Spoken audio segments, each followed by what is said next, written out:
Yellow, ladies and gentlemen, Snapshot 23W07A is now out. We got our cherry trees and we can finally start farming them. So let's get to it.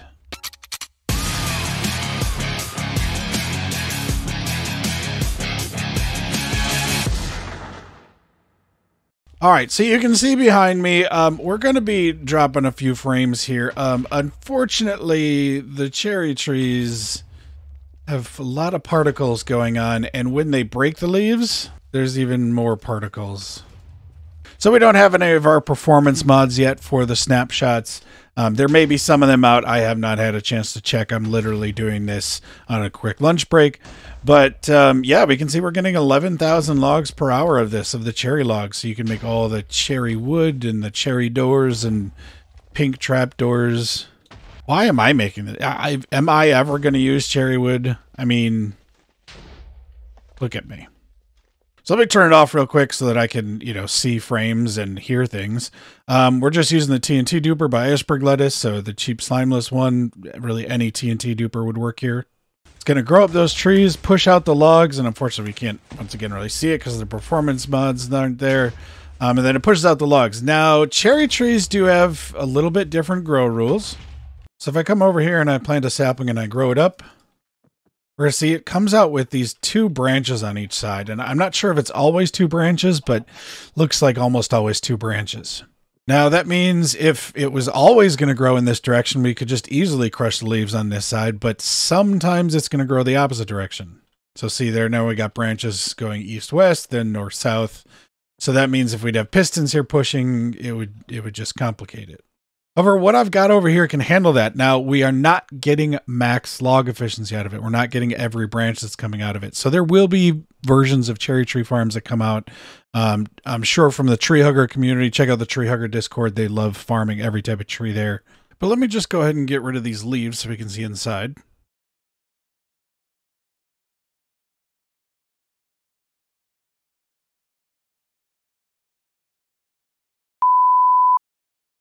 I just filled the entire area where I built the farm with cherry leaves on accident.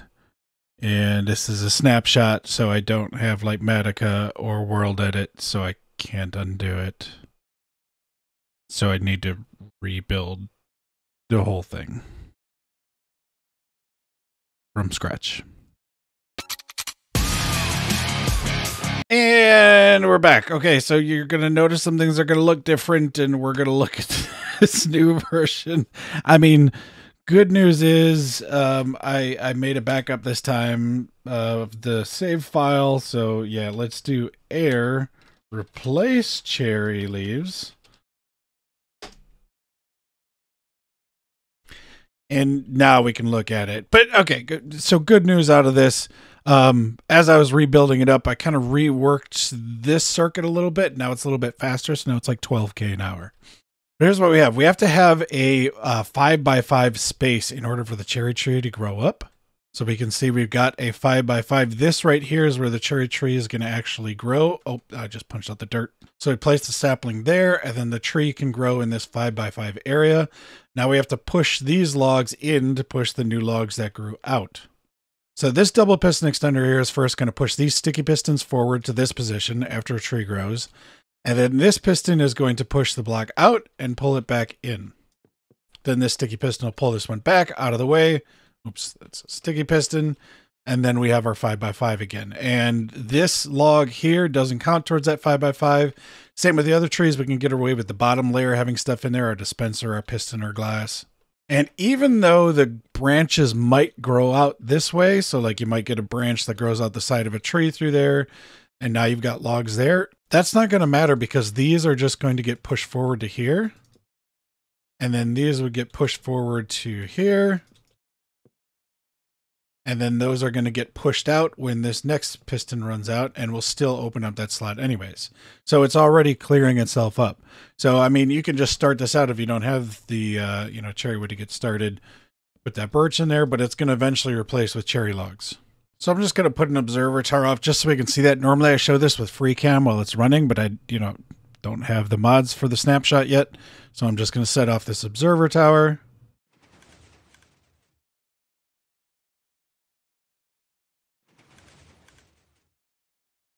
So we can see if we have a branch grow up through there. Once I set this off, it's just going to replace those logs. It's just fine. Then piston walls are pushing in from the sides so that we can break enough leaves.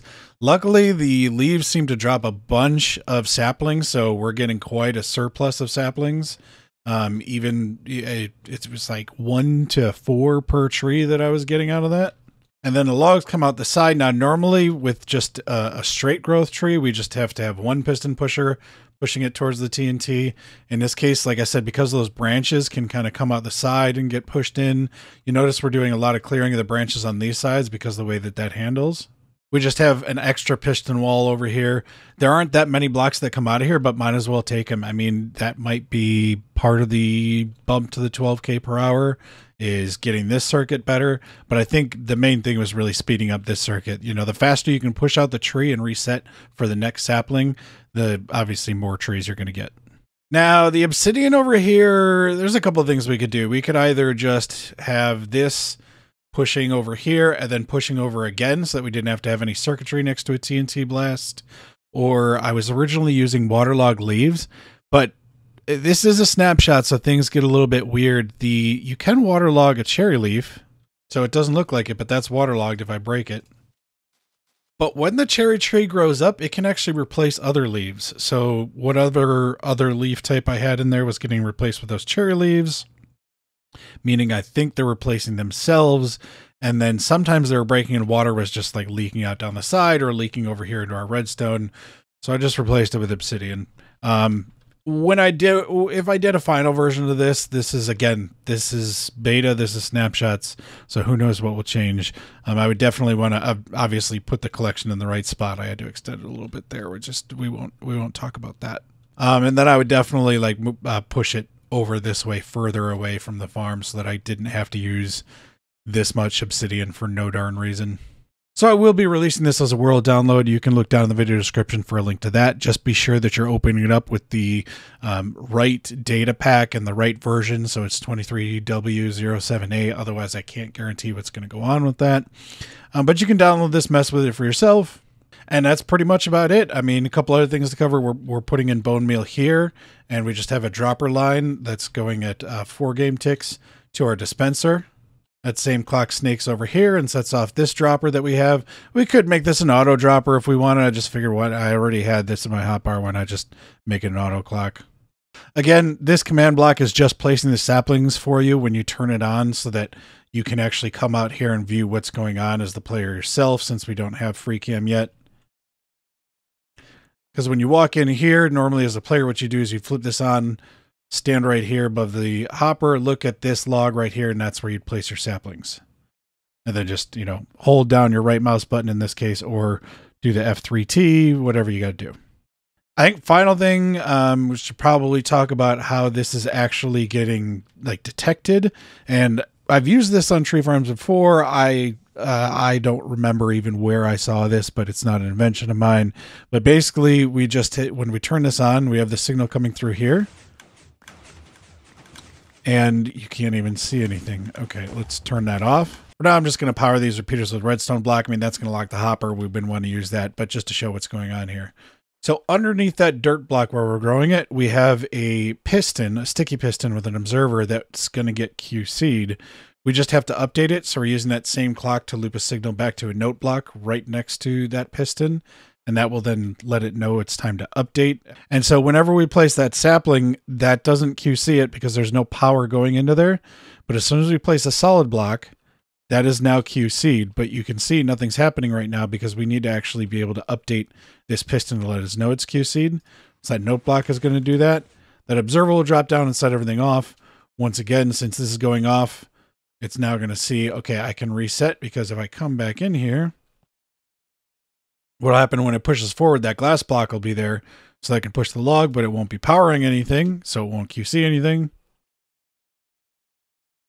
And then when our clock updates this note block, that's going to reset it and get ready for the next one. So I'm going to go ahead and start this up again. Before I release the world download, I am going to let this run for a while and make sure that it is stable. So if you're seeing this video right now, that means that it stayed stable. If you're not seeing this video, wait, that's not a thing. Then I'm just talking to myself. Oh, you can even see there, that's that birch log that we had before, where we started off with the birch logs at the start. Now it's slowly replacing the cherry logs because of the branches, but it's fine. We're still getting those out. That's going to be it for me. Make sure to once again check out the World download where you can look at this for yourself. You can download it and open it up again in Snapshot 23W07A. Check out the rates for yourself. Check out the circuits. Mess around with it. Maybe someone's got some better ideas. I'm sure by the time that 120 actually releases, some of the tree huggers are going to have alternative options for this already. But I saw that we had a new way that trees were going to grow with a little bit of old mechanics in it, and I just wanted to see what I could do with that. So I'll catch you in the next one. Have a good one. Oh, and don't forget, it's okay not to be okay. Bye.